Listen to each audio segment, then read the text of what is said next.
Assalamualaikum warahmatullahi wabarakatuh.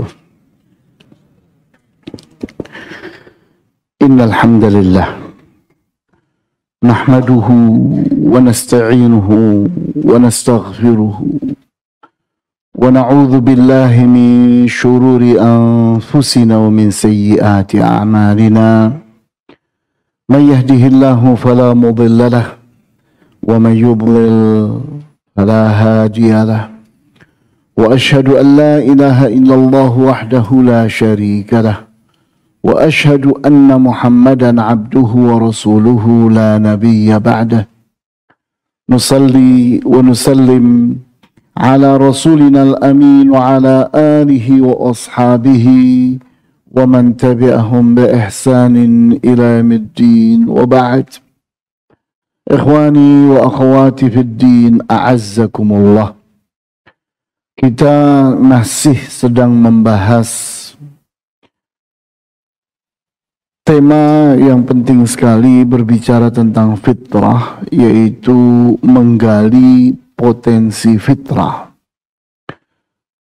Di mana fitrah itu bahasa Indonesianya adalah nurani. Kita sering salah paham tentang fitrah sehingga kita menyebutnya kesucian atau suci. Salah itu. Kita menyebut fitrah itu seperti kita menyebut hawa nafsu, seperti kita menyebut akal pikiran. Itu artinya kita sedang menyebutkan sebuah fungsi, sebuah potensi yang ada di dalam jiwa.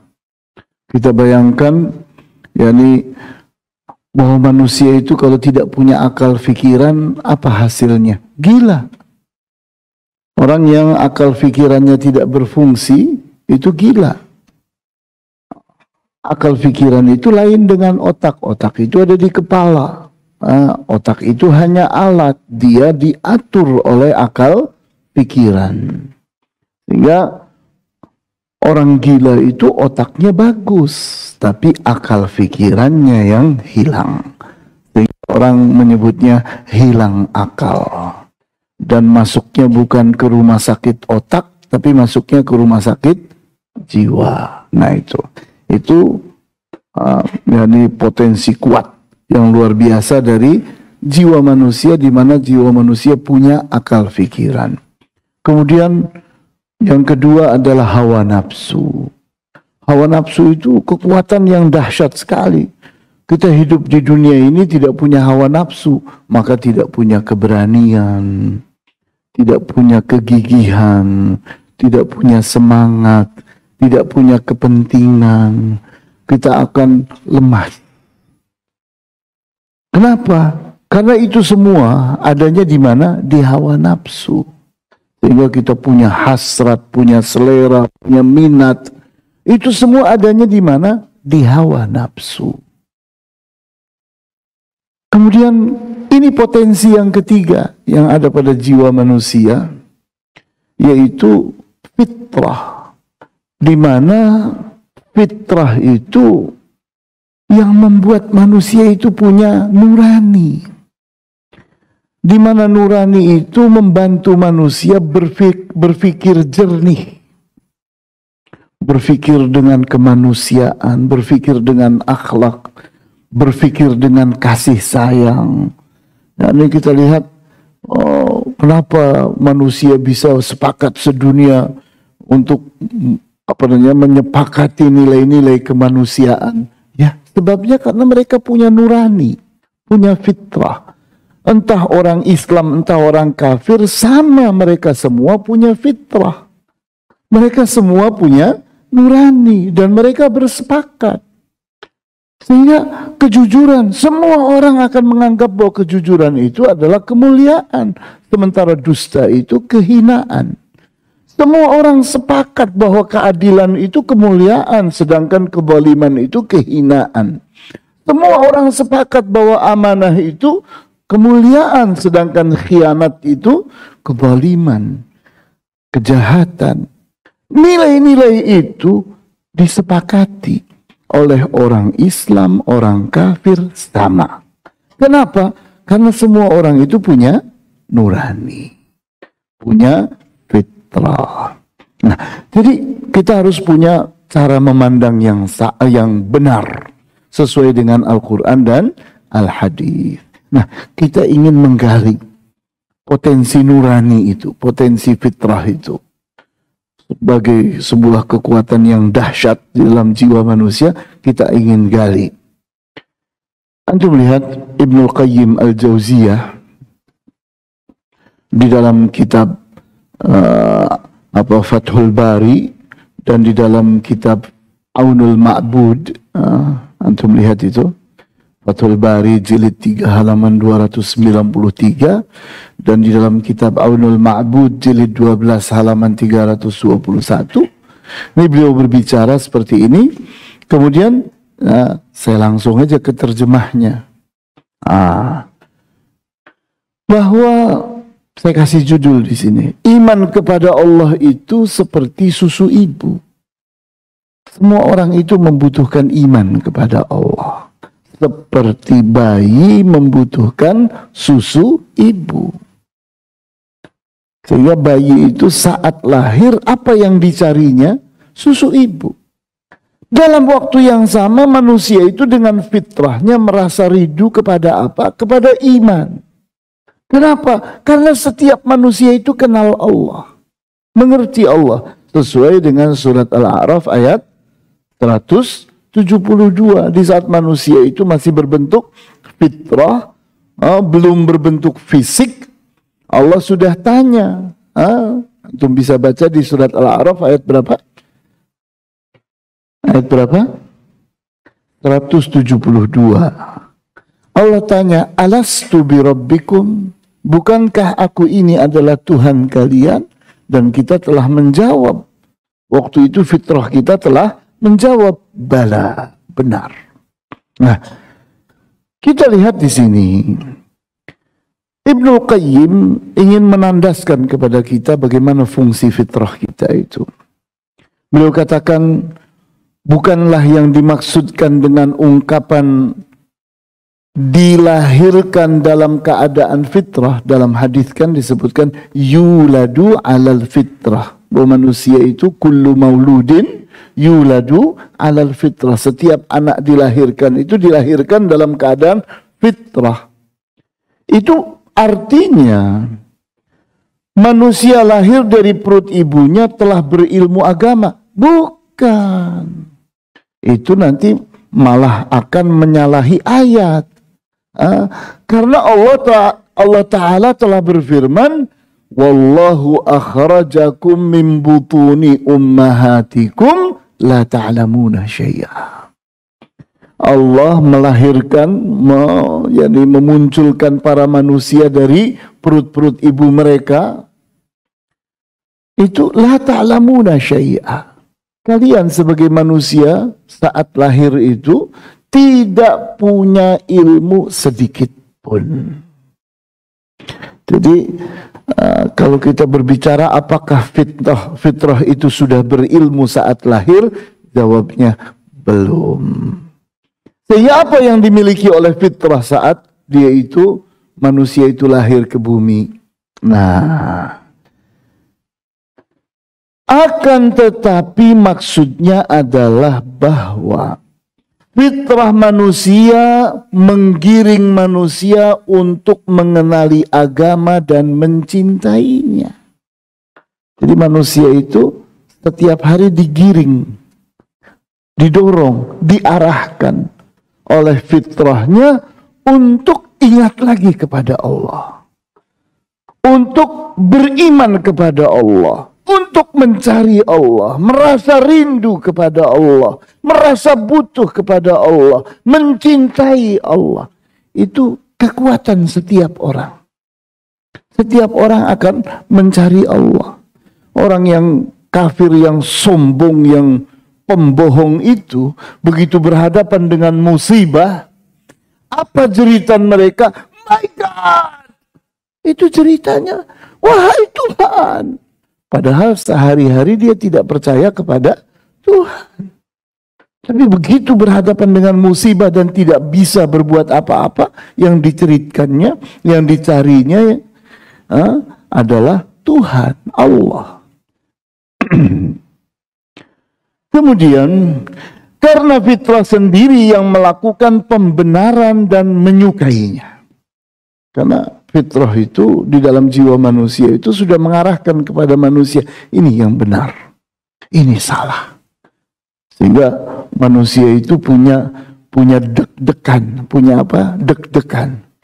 Kalau dapat yang benar, tenang. Kalau dapat yang salah, salah. Kalau sesuatu itu baik, tenang. Begitu sesuatu itu buruk, deg-degan. Kalau sesuatu itu bermanfaat, tenang. Begitu sesuatu itu berbahaya, deg-degan. Itu cara fitrah menggiring manusia. Supaya manusia itu hidup dalam ketenangan, dalam kenyamanan. Bukan sekedar penerimaan fitrah terhadapnya, karena tidaklah berubah dengan diyahudikannya anak oleh kedua orang tuanya dengan mengeluarkan fitrah dari penerimaan. Akan tetapi maksudnya adalah setiap anak lahir dalam keadaan membenarkan sifat rububiyah Allah. Jadi manusia itu masalahnya bukan menerima atau menolak Allah. Tidak ada itu cerita itu. Karena semua manusia itu butuh Allah. Semua manusia itu butuh Allah. Jadi problemnya bukan menerima atau menolak. Tapi problemnya mengakui atau tidak adanya Allah. Kamu ini pendusta atau pembohong. Kamu itu ada orang yang tawadhu atau orang yang sombong. Sehingga kamu mengingkari Allah. Padahal kamu membutuhkan Allah. Memangnya kamu bisa hidup tanpa Allah?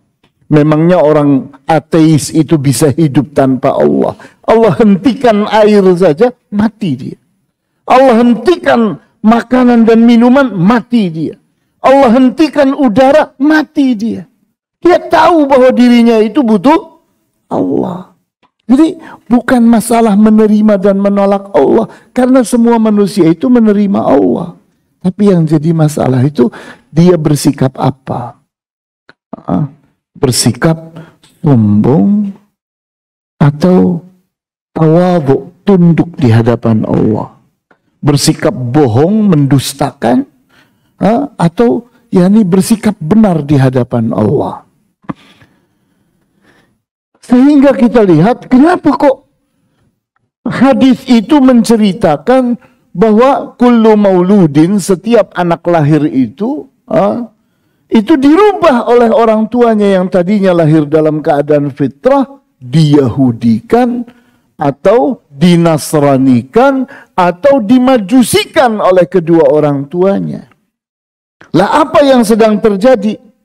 Apakah sedang terjadi penerimaan atau penolakan terhadap Allah? Bukan.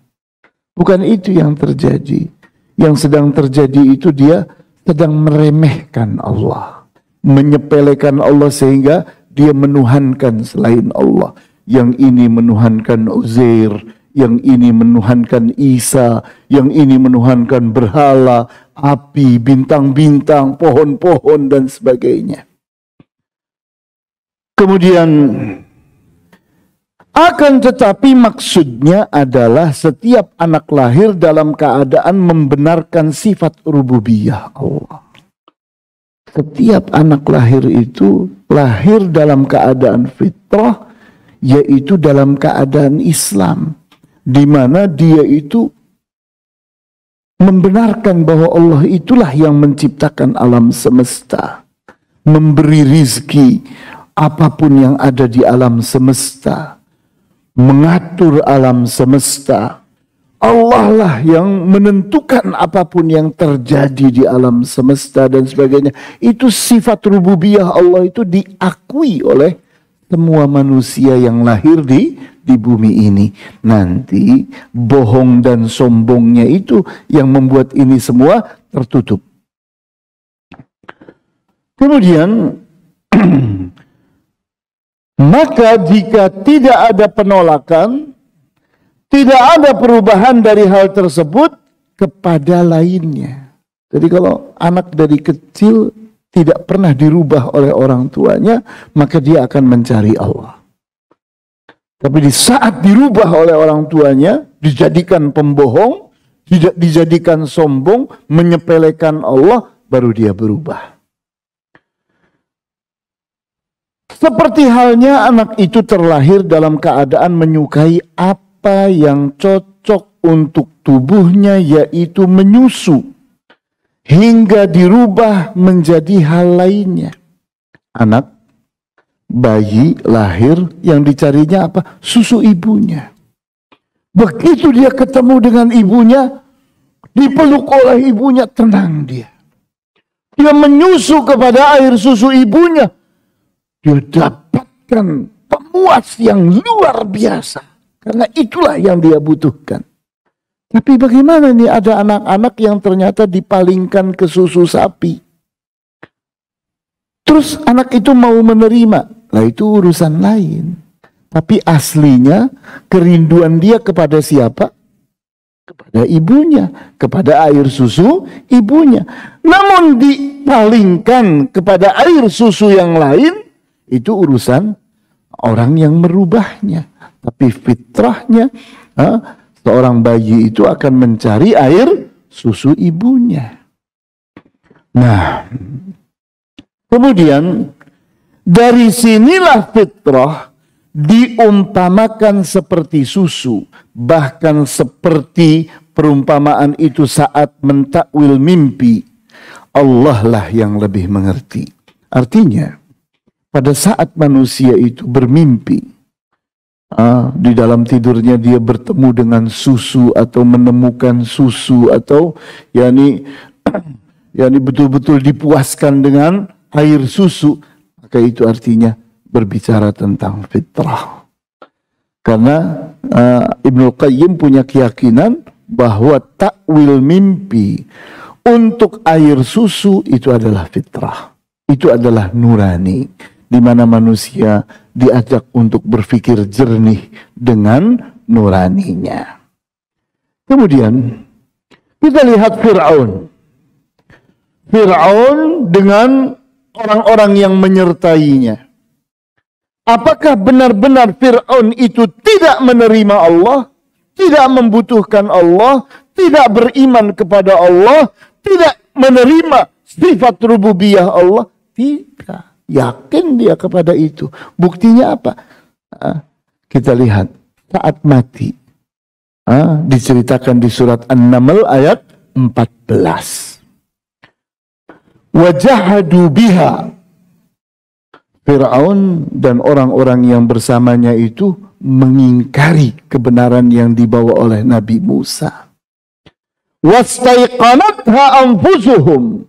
Akan tetapi jiwa mereka yakin kepada kebenaran yang dibawa oleh Nabi Musa. Kenapa kok seperti itu? Ini paradoks. Kenapa? Zahirnya menolak, tampilan-tampilannya adalah penolakan-penolakan, tapi jiwa meyakini, menerima dengan keyakinan. Kenapa? Zulman, karena kejahatan mereka. Wa'uluwa, dan karena kesombongan mereka. Sehingga yang benar dianggap salah, yang salah dianggap benar. Fanzur kaifa kana aqibatul mufsidin. Maka perhatikan. Apa itu yang terjadi terhadap orang-orang yang berbuat kerusakan. Allah kekalkan tubuhnya Fir'aun. Untuk orang saksikan. Itu orang sombong. Pembohong yang paling luar biasa di dunia ini. Sampai mengaku-ngaku dirinya Tuhan. Allah kekalkan. Saksikan oleh kalian. Ini akibat dari para pelaku kerusakan. Kemudian kita perhatikan apa sih yang terjadi pada saat seseorang itu tidak bisa melihat kebenaran. Maka yang terjadi itu adalah ran. Karena fitrah itu adalah basirah. Jadi kita tahu bahwa mata ini disebut dengan basar. Alat untuk melihat. Mata ini basar. Tapi fitrah itu basirah. Juga untuk melihat. Sama.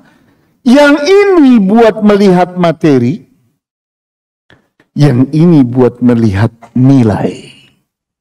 Jadi yang ini untuk melihat nilai-nilai. Nilai-nilai kebenaran, kejujuran, keadilan, amanah. Dan berbagai macam nilai yang mampu menilainya adalah ini.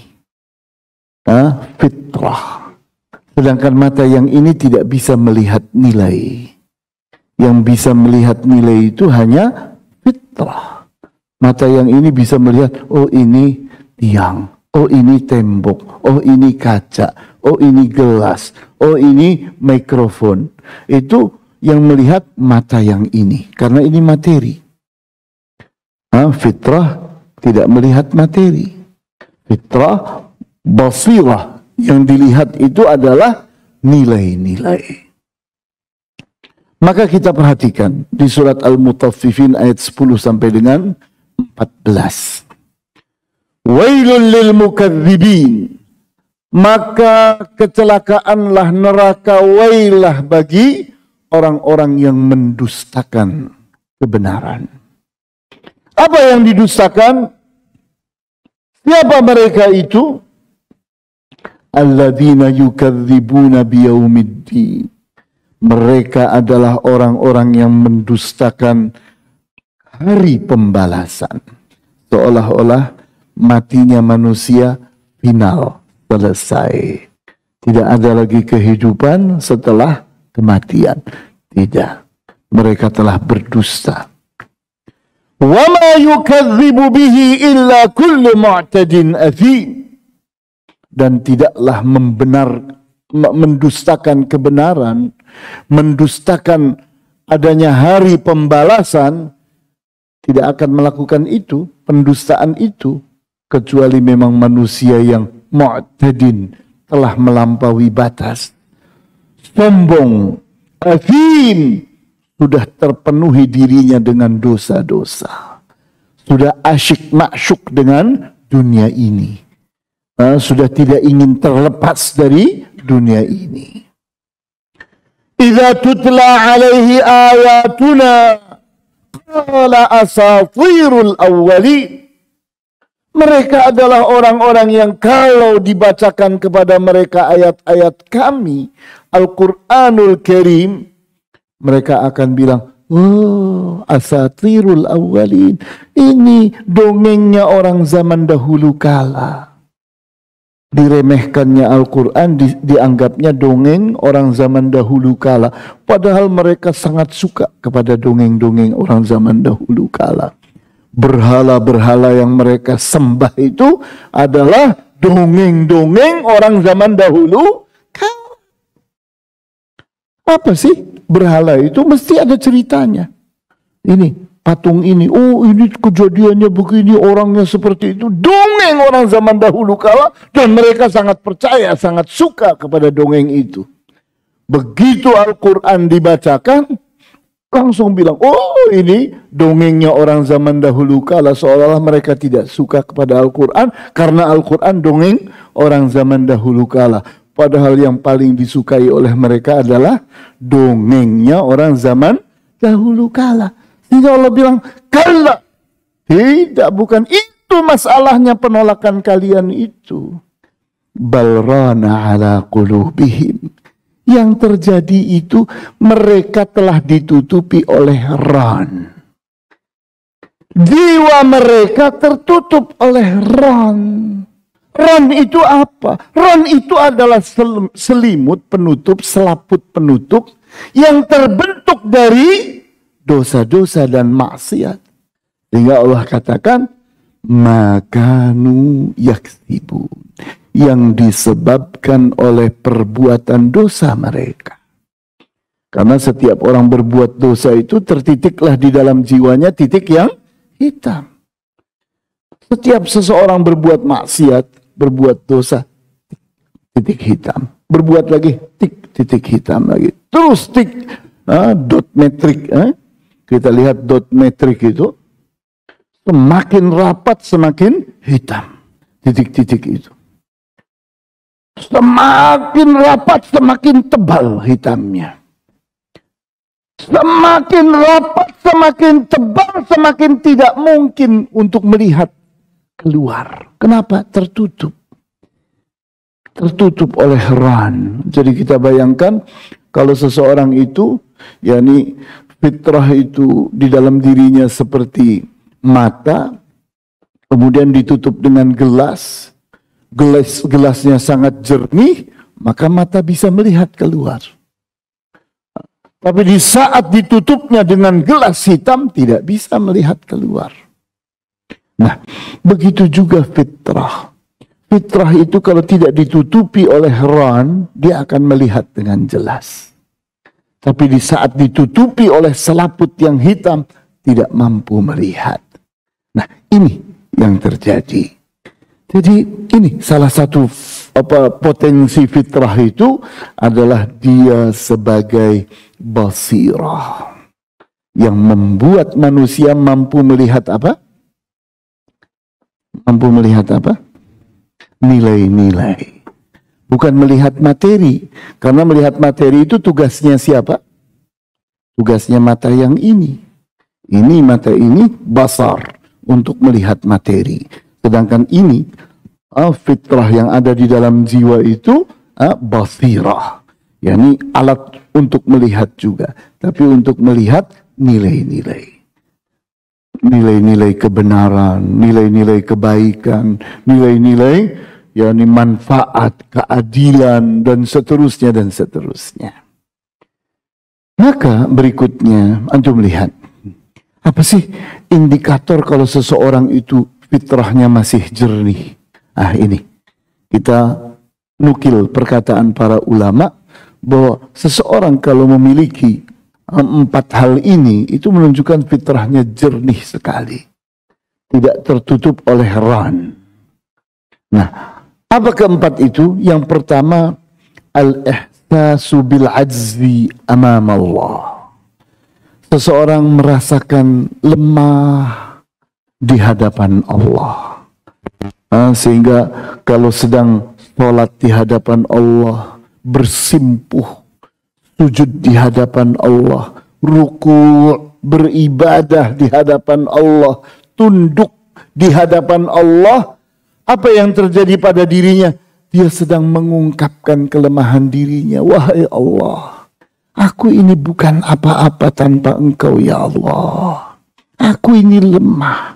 Menangis dia sejadi-jadinya seperti bayi di hadapan ibunya. Sangat membutuhkan ibunya. Tidak bisa ditinggal oleh ibunya. Yang kedua, wattawadhu lillahi ta'ala. Orang yang fitrahnya jernih itu tawadhu. Dia akan merendah diri di hadapan Allah. Tidak berani menampilkan dirinya, menyombongkan dirinya, membesarkan dirinya. Sehingga yang dijeritkannya adalah Allahu Akbar, Allahu Akbar. Allah lah yang paling besar. Dia tahu bahwa dirinya itu kecil, dan apapun di alam semesta ini kecil di hadapan Allah. Itu orang yang fitrahnya jernih. Kemudian yang ketiga, wasyu'uru bid-dha'fi dunallahil azim. Keadaan yang ketiga adalah seseorang merasakan lemah kalau tanpa Allah.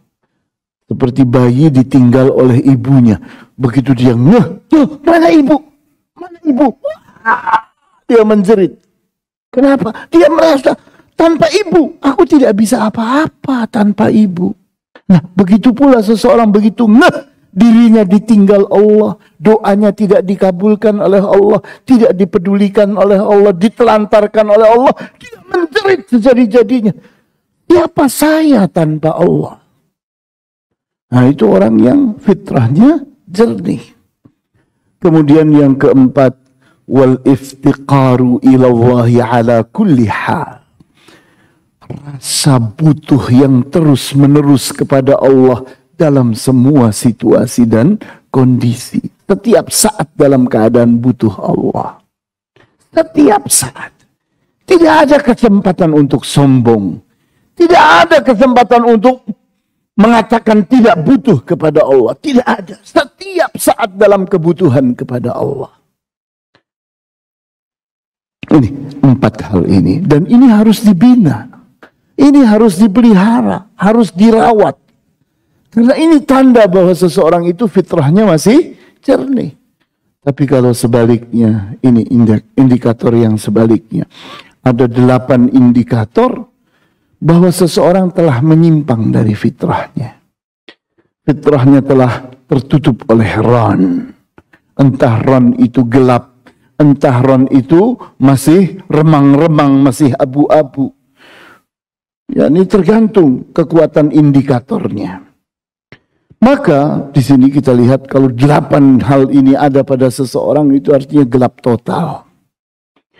Di mana yang pertama adalah abdulmu, seseorang tega berbuat zalim. Orang yang baik kepada dia malah diperlakukan buruk. Ini orang nuraninya tidak bekerja. Orang ini jahat. Mana kasih sayangnya? Padahal dia diperlakukan baik, dihormati, malah kok balasnya balas jelek. Ini nuraninya tidak bekerja orang ini. Tidak jernih fitrahnya. Yang kedua, al-jahlu. Seseorang ada di dalam kebodohan. Kalau orang itu fitrahnya jernih, dia akan mencari ilmu. Tidak betah tanpa ilmu. Begitu dia menghadapi persoalan dan tidak mengerti apa yang dia lakukan, dia bertanya, dia mencari ilmu. Karena ilmu itu kebutuhan. Di saat seseorang tenang-tenang dalam kebodohan, itu bukti bahwa fitrahnya tidak bekerja. Kemudian yang ketiga, at-tama'. Seseorang rakus kepada dunia ini. Tidak sadar bahwa dunia ini hanya kebutuhan. Jangan lebih dari kebutuhan. Jangan ambisi kepada dunia ini. Di saat seseorang itu ambisi kepada dunia ini, rakus kepada dunia ini, apalagi menganggap dunia ini final, finish, selesai, tidak ada lagi kehidupan setelah ini. Nah, ini dia indikator bahwa fitrahnya tidak bekerja. Kalau fitrahnya jernih, fitrahnya bekerja, dia sadar terus bahwa dunia ini akan ditinggalkannya. Bahwa dunia ini tidak bisa memuaskannya. Tidak bisa dunia ini mencukupinya, tidak bisa. Karena dunia ini penuh dengan kepalsuan. Karena dunia ini penuh dengan permainan. Dunia ini adalah ajang sandiwara. Penuh dengan drama. Penuh dengan kepalsuan dan kedustaan. Penuh dengan kebohongan. Sandiwara saja yang kita lihat sehari-hari. Palsu-palsuan di antara manusia. Ini dunia. Kalau ada orang puas dengan dunia, memang palsu orang itu. Suka kepada palsuan. Sehingga dia menjadi orang yang bisa saja rakus. Ambisius terhadap dunia ini. Karena dia tertipu oleh dunia ini. Kemudian yang keempat adalah asyuh. Asyuh itu sifat jahat di dalam hawa nafsu yang seringkali tampil dalam bentuk pelit. Sangat suka sekali kepada dunia, sangat suka sekali kepada harta, kepada benda, kepada uang, sehingga dipeliharanya uang, dijaganya uang, tidak boleh keluar sedikit pun. Itu orang pelit itu adalah orang yang salah cinta. Yang semestinya dia cinta kepada akhirat, cintanya kepada dunia. Sehingga yang dia tumpuk-tumpuk uang. Begitu mati, ternyata uangnya tidak dibawanya, ditinggalkannya. Kemudian yang kelima, al-hala'. Al-hala' itu adalah ambisi. Seseorang tidak pernah merasa puas. Terus mencari dunia, menumpuk dunia, mengejar dunia, tidak pernah merasa cukup. Tidak pernah berhenti. Terus mencari kekayaan. Tidak pernah merasa dirinya kaya. Tidak pernah merasa cukup. Kemudian yang keenam, al-kibru, sombong.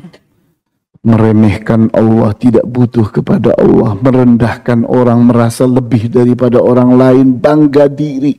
Ini adalah orang yang tertipu. Dia tidak kenal dirinya kalau dia itu lemah. Siapa kamu? Kamu itu kulit, daging, darah, tulang yang tidak bisa berbuat apa-apa di hadapan syaitan.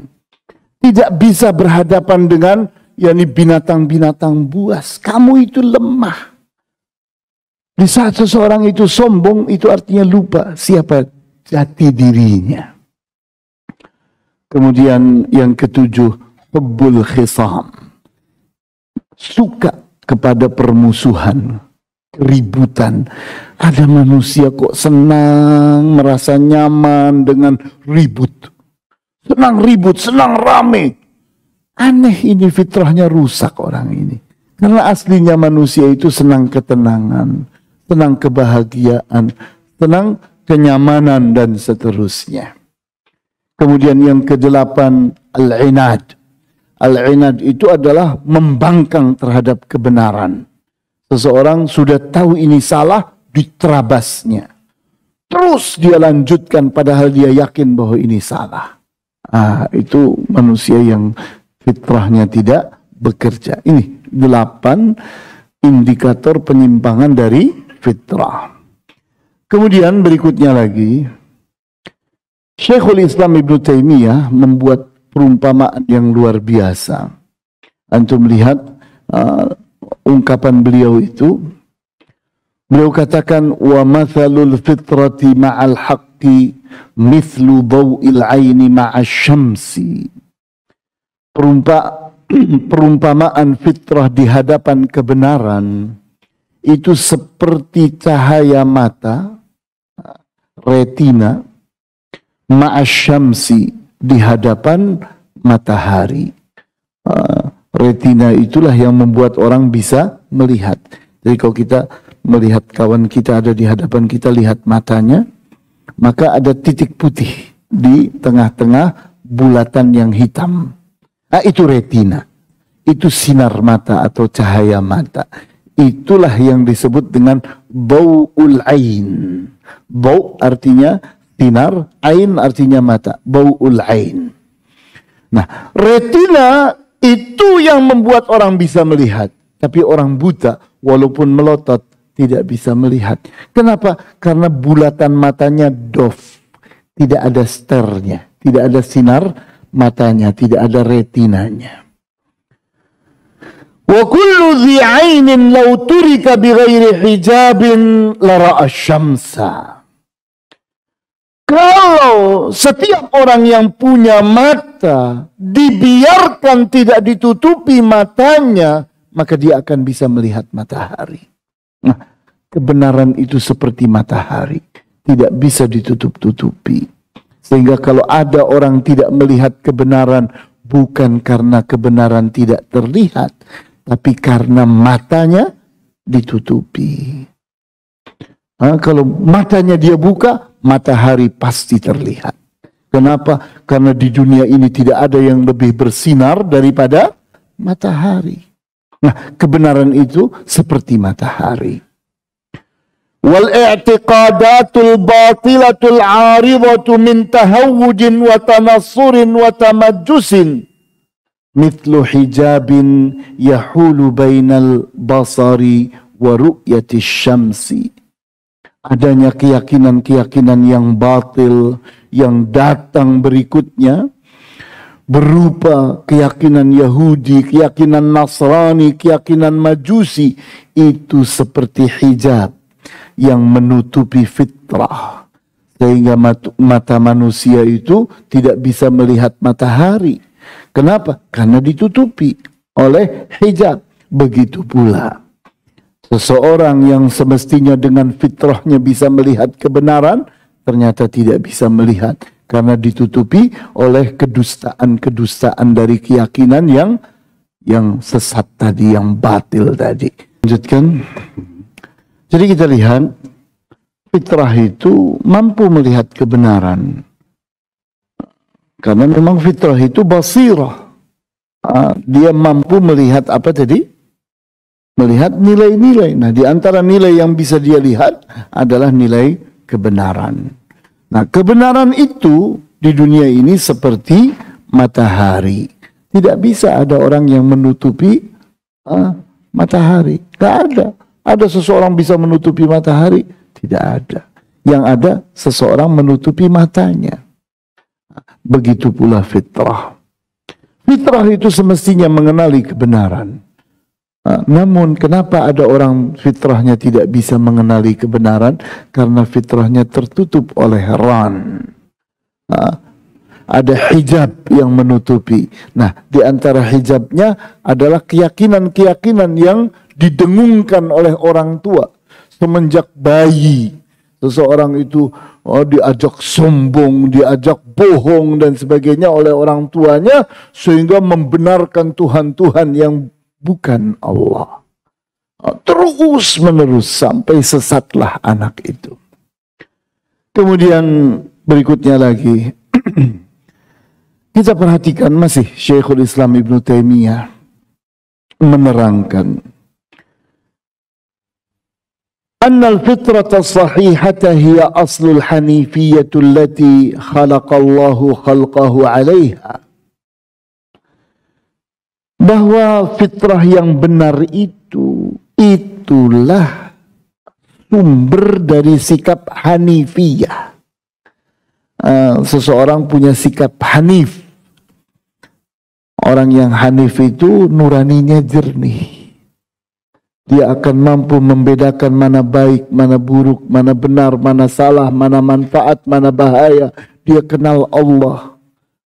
Dia mengenali keadilan, mengenali amanah, mengenali kebenaran dan sebagainya. Nah, inilah sikap hanifiyah. Wa qala anna al-fitrata tadullu ala khaliqiha subhanahu wa ta'ala. وهذا الذي أخبر به الصادق المصدوق في قوله كل مولود يولد على الفطرة.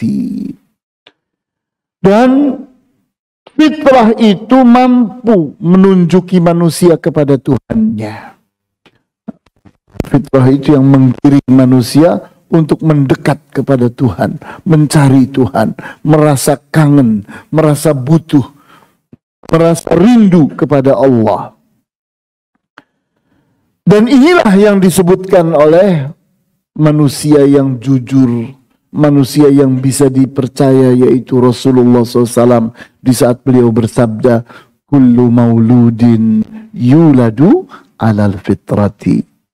Setiap anak lahir dia dilahirkan dalam keadaan fitrah. Itulah keadilan Allah. Sehingga entah anak itu warna kulitnya hitam atau putih atau merah atau kuning dan sebagainya. Semua manusia lahir dalam keadaan fitrah. Sehingga kalau berikutnya menyimpang, yang menyimpangkannya bukan Allah. Tapi yang menyimpangkannya penjahat yang paling pertama, yaitu orang tuanya. Ayah dan ibunya. Kemudian berikutnya lagi, Syekhul Islam Ibn Taimiyah dalam kitabnya Dar'ut Ta'arub jilid 2 halaman 24, beliau mengatakan, wa qaulun Nabi sallallahu alaihi wasallam fil hadits sahih kullu mauludin yuladu 'ala al-fitrati wa qauluhu fima yarwihi 'an rabbih khalaqtu 'ibadi hunafa'a. ونحو ذلك لا يتضمن مجرد الإقرار بالصانع فقط بل إقرار تبعه عبودية الله بالحب والتعظيم وإخلاص الدين له وهذا هو الحنيفية. Bahwa sabda Rasulullah SAW dalam hadis yang sahih, kullu mauludin yuladu alal fitrah, setiap anak lahir itu dilahirkan dalam keadaan fitrah, Dan di dalam sabda beliau yang lainnya, khalaqtu ibadi hunafa'a. Aku menciptakan para manusia, hamba-hambaku itu pertama kali hunafa, hanif. Semua manusia itu pada saat lahir dalam keadaan hanif. Di mana sikap hanif itu tidak sekedar seseorang itu membenarkan Allah sebagai pencipta saja. Bukan cuma itu. Bahkan membenarkan dan merasa rindu.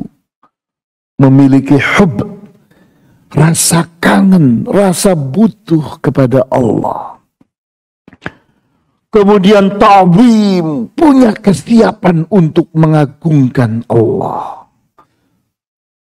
Kemudian ikhlasuddin lahu, untuk mengikhlaskan amal ibadahnya, ketaatannya untuk Allah. Wa hadza huwal hanifiyah. Itulah sikap yang hanif, yang disebut dengan sikap hanifiyah. Bukan cuma menerima saja, tapi mencintai Allah, mengagungkan Allah, bersikap ikhlas terhadap Allah. Itu hanifiyah. Sudah ada pada manusia semenjak lahir. Wa aslul iman qaulul qalbi wa amaluhu, ay ilmuhu bil khaliqi wa ubudiyatuhu lil khaliqi wal qalbu mafturun ala hadha. Di mana sikap hanifiyah itulah sumbernya iman. Jadi iman itu dari mana berasal? Maka berasal dari fitrah. Jadi terbitnya iman itu di mana? Di dalam fitrah. Di mana dari situlah adanya qaulul qalbi, jiwa pun berbicara. Wa amaluhu, jiwa berbuat. Jiwa itu memiliki keyakinan, memiliki kemantapan, memiliki sikap, membenarkan, menyalahkan, menerima, menolak. Itu sikap jiwa. Kemudian dia pun mengerti, berilmu tentang Allah, Sang Pencipta alam semesta. Di mana beribadahnya seorang manusia kepada Allah, Sang Pencipta itu sesuatu yang maftur. Sesudah difitrahkan oleh Allah, manusia jadi begitu. Dari pertama kali sampai dengan seseorang itu selesai dari dunia ini. Setiap manusia punya keinginan itu, ingin beribadah kepada Allah. Sehingga jangan heran kalau orang yang tidak beribadah kepada Allah itu merasa jiwanya hampa, kosong. Kenapa? Karena setiap manusia itu jiwanya membutuhkan untuk diisi. Diisinya dengan apa? Dengan ibadah kepada Allah. Sehingga kapan seorang manusia itu merasa tenang, tentram, rasa haus jiwanya, rasa lapar jiwanya itu terpenuhi di saat dia beribadah kepada Allah. Itulah hanifiyah. Dan itulah yang ada di dalam fitrah. Jadi antum lihat ini fitrah ini dahsyat sekali. Kemudian kita lihat berikutnya lagi, bahwa fitrah itu mampu menunjuki orang. Sehingga Al-Qadhi Iyad rahimahullah, beliau membahas ayat 172 dari surat Al-A'raf, wa idh akhadha rabbuka min bani adama min buhurihim dzurriyyatahum. Dan ingatlah ketika Tuhanmu mengambil anak keturunan Adam dari punggung mereka, dari punggung Nabi Adam, diambilnya anak keturunan itu, kemudian wa asyhadahum ala anfusihim, Kemudian Allah memintakan persaksian mereka terhadap diri mereka sendiri. Allah pun bertanya, alastu birabbikum, bukankah aku ini Tuhan kalian? Maka anak keturunan manusia saat itu pun telah menjawab, bala, benar. Jadi mereka sudah kenal Allah. Fahadal mitsaqul ladzi ukhidha alaihim fi sulbi Adam. Inilah perjanjian yang pertama yang diambil dari manusia pada saat manusia itu masih berada di punggungnya Nabi Adam. Fama wafa bihi ba'da wujudihi fid dunya fahuwa mu'min. Barang siapa yang memenuhi perjanjiannya dengan Allah setelah dia berada di dunia, itulah orang yang beriman. Wa man lam yufi bihi fahuwa kafir. Dan barang siapa yang tidak memenuhi, tidak menepati perjanjian itu, maka itulah orang yang kafir. Kemudian berikutnya lagi, ini ada sebuah perdebatan yang cakep sekali, indah sekali. Antum perhatikan di sini, ini perdebatan antara imamnya Mu'tazilah dengan seorang ulama yang sederhana sekali. Jadi dikatakan di sini, wa hadhil hikayatul masyhuratu 'ani Syekhil 'Arifi Abi Ja'far Al-Hamadani li Abil Ma'ali Al-Juwaini. Inilah cerita yang sangat terkenal tentang seorang syekh, orang alim yang bernama Abu Ja'far Al-Hamadani. Diingat-ingat, namanya Abu Ja'far Al-Hamadani. Syekh ini berhadapan dengan imamnya Mu'tazilah, yaitu Abul Ma'ali Al-Juwaini. Abul Ma'ali Al-Juwaini. Lama akhadha yaqulu 'ala al-minbari kana Allahu wala 'arsh. Di mana pada saat itu Abul Ma'ali Al-Juwaini naik ke atas mimbar dan mulai dia berceramah. Dia pun mulai menolak arsy. Dia berkata, "Kana Allah, Allah itu ada, wal arsy, dan arsy itu tidak ada." Penolakan terhadap arsy. Nah, di sini orang cerdas bermain. Orang cerdas bermain. Seperti Nabi Ibrahim alaihissalam saat dia berkata kepada Namrud, Allah itu bisa menghidupkan dan bisa mematikan, maka Namrud pun membuktikan dia membunuh orang ini dan membiarkan orang ini seolah-olah benar, tidak diladeni oleh Nabi Ibrahim. Dilawan oleh Nabi Ibrahim dengan cara yang lain. Bukan itu caranya. Allah itu bisa menerbitkan matahari dari timur dan membenamkannya di barat. Maka engkau balik sekarang. Terbitkan dari barat dan benamkan di timur. Tidak mampu. Maka selesailah perdebatan. Kalah dia. Nah, ini pun begitu. Abu Ja'far Al-Hamadani tidak terpancing dengan omongan Allah wala arsh. Allah itu ada tapi arsh tidak ada. Abu Ja'far Al-Hamadani tidak terpancing, tidak. Maka masuklah. Faqala ya ustaz, da'na min dzikril arsh. Hei ustaz, katanya, sudahlah, tidak perlu nyebut-nyebut arsh. Capek kita nyebut-nyebut arsh.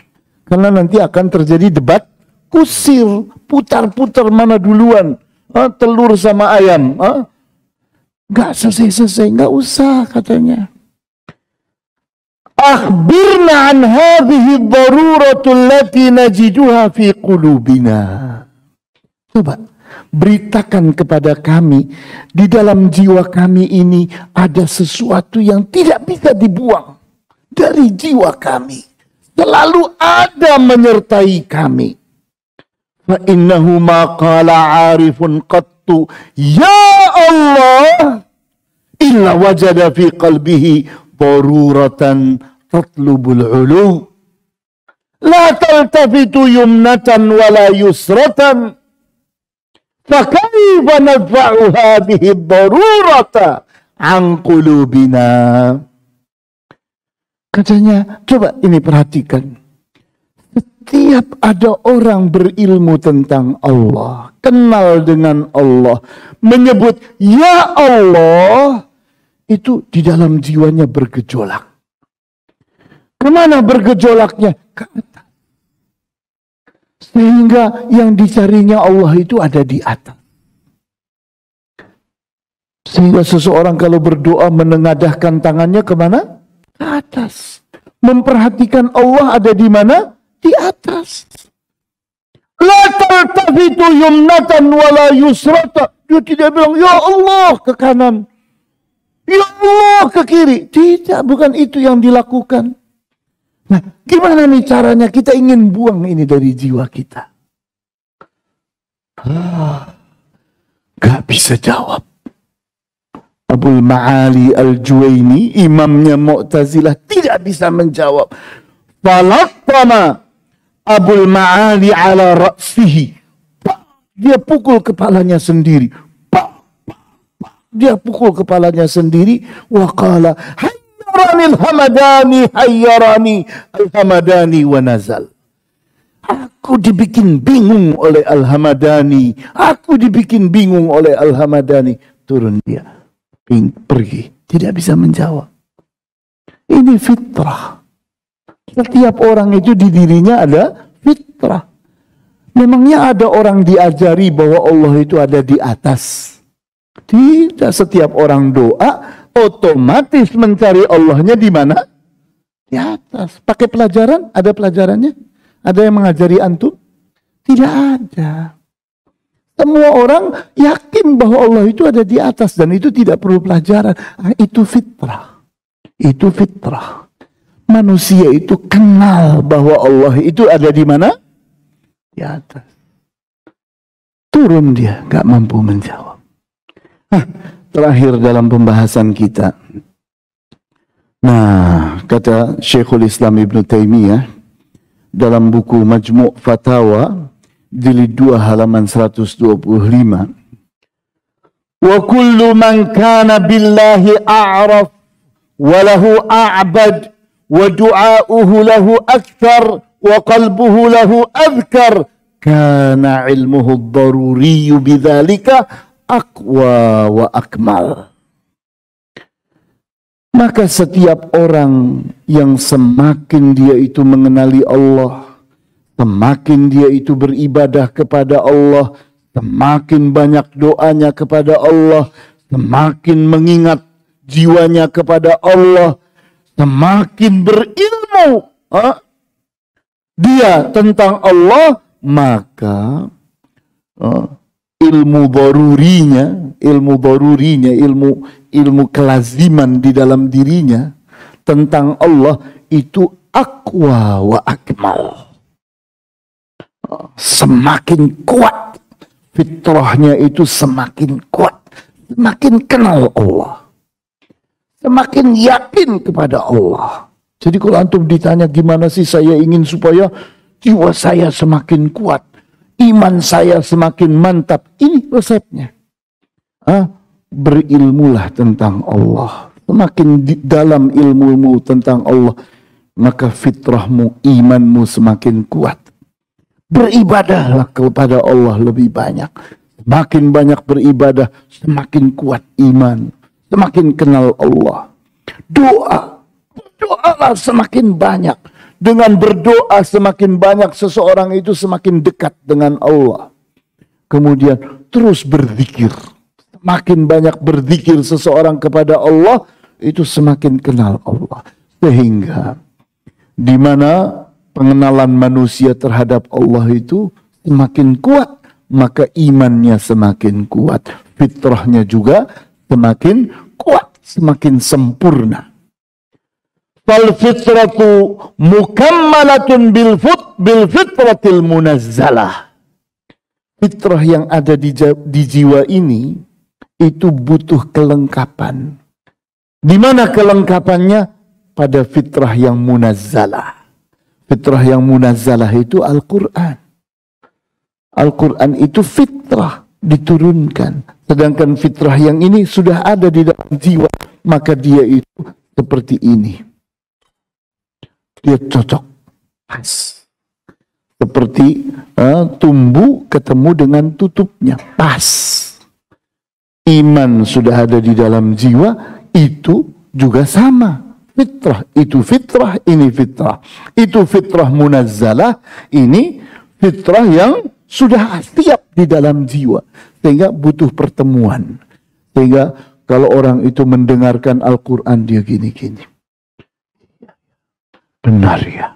Iya ya. Benar ya? Emang cocok. Ini fitrah, itu fitrah. Ketemu. Pas. Kemudian, fa'innal fitrata tu'limul amra mujmalan. Fitrah yang ada di dalam jiwa ini mengenalkan kepada manusia sesuatu itu global saja. Ini baik, ini buruk, ini benar, ini salah, ini manfaat, ini bahaya. Global, tidak teliti. Wasyari'atu, sedangkan syariat itulah tufassiluhu, yang memerincinya. Wa tubayyinuhu, menerangkannya, menjelaskannya. Wa tashhadu bima la tastaqillul fitratu bihi. Maka syariah itulah yang membuktikan bukti-bukti kebenarannya. Dengan dalil-dalilnya, dengan bukti-bukti yang kuat. Fahadha wallahu a'lam. Inilah kebenaran itu. Wallahu a'lam. Allah lah yang lebih mengerti. Jadi kita lihat ini. Fitrah. Dahsyat sekali. Sehingga kalau kita tahu fungsinya fitrah, kita yang akan benar-benar menjadi manusia yang kenal Allah. Yang akan membutuhkan Allah seperti bayi membutuhkan ibunya. Seperti bayi merasa haus air susu ibunya.